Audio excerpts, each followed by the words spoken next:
Hello and good afternoon. My name is Gerard Wiley, and this is my exploration week 2 for my media anthropology class online. For this week, I decided to read and discuss chapter 11, which is actually called Social Networking Sites. I chose this particular chapter because it's actually what I wanted to discuss and get into last week, but I misconstrued or misinterpreted what social network was. That's actually everything as a whole. Social networking sites, it focuses more on social media, Facebook, MySpace, Twitter.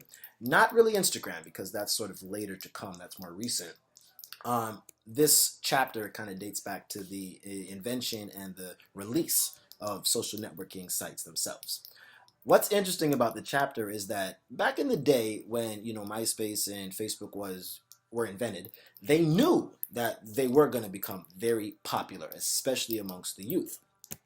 By 2010, I believe 73% of users of young adults were on Facebook. That's about 500 million.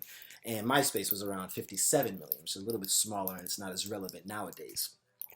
What I found most amazing about this chapter, and it kind of did blow my mind, back in the day when the internet was created, the pioneers like Turkle, Wakeford, they kind of speculated that users would create a new and different form of themselves online.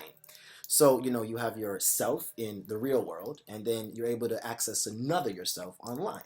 Maybe someone you want to be, someone you wish you could be, not in the real world. Recently, however, and as these social networking sites became more popular, they did another study, and that sort of contradicted the original studies done by Turkle and Wakeford. And what happened is that we are becoming who we are on the internet.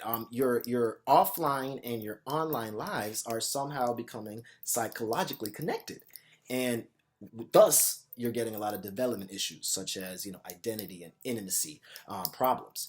Also, you have to imagine, and something I've never thought of is emerging adulthood, which was proposed by Arnett, is her name, in 2000.